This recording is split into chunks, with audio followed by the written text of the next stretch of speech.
You see this plant? This plant here was a gift from the Mayan culture to the world.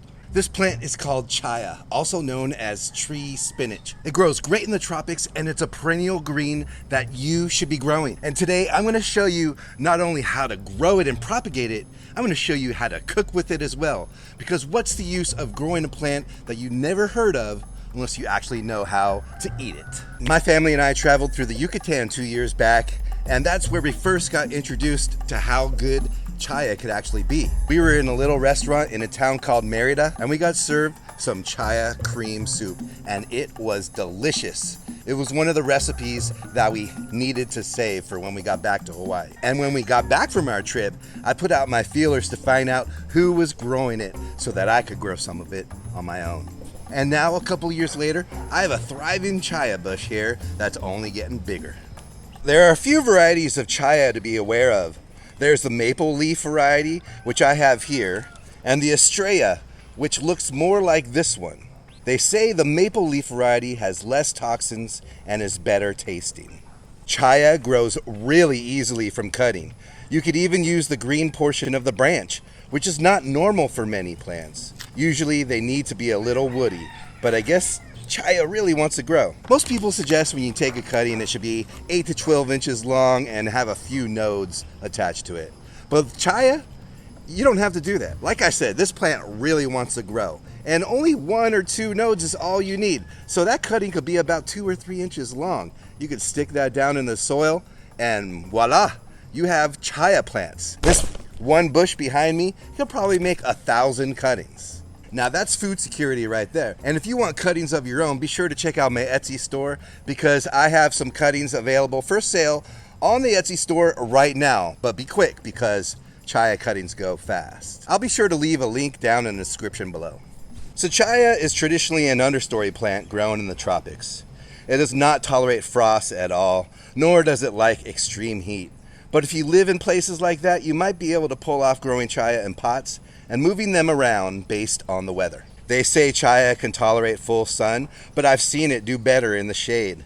It is drought tolerant, but can do well in our East Hawaii climates, especially at the lower elevations. I love placing this plant in the shrub layer of my food forest, and that's exactly where it wants to thrive. Chaya is used to growing in soils with a large amount of leaf matter, so you know those soils are pretty rich.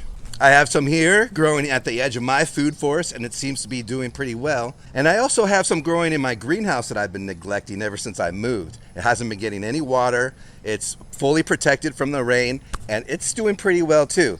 But the one outside, actually in the ground getting wet from the rain, is doing even better. And I haven't seen any pests attack it much either. This really is the perfect plant for the lazy gardener. So now we know how to grow this plant.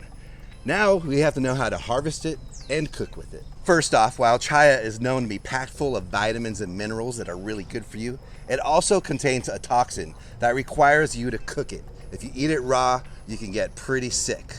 So by cooking it for 10 to 15 minutes, you take care of that and it becomes edible. Today we're gonna make some Chaya cream soup. So we're gonna harvest about 10 to 15 leaves. They could be a bit older, but with almost every green, the younger the leaf, the more tender. You can see that these leaves are pretty big, so it doesn't take much. We're gonna take these leaves and get them washed up and prepare our recipe. Chaya cream soup is easy to make, but it's oh so delicious. We have about 10 to 15 Chaya leaves, half a small onion chopped finely, 1 crushed clove of garlic, or you could add more depending on your preference, 1 cup of veggie bouillon, a cup of whole milk, a sprig of basil leaves, a little bit of salt and pepper, and some unsweetened heavy cream to taste. We're gonna start by deveining the Chaya leaves, throw it in a pot with the chopped onions and garlic, and give it a little stir fry with the cup of bouillon poured in until the leaves are wilted.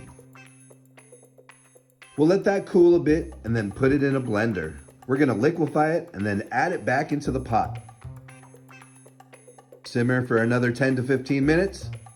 Then add the milk and cream, make a little design with some of the extra cream, toss in a couple croutons, and what you have is indeed a gift from the Mayans, Chaya cream soup. You know, Chaya reminds me a lot of another perennial green I like to grow, Laupele.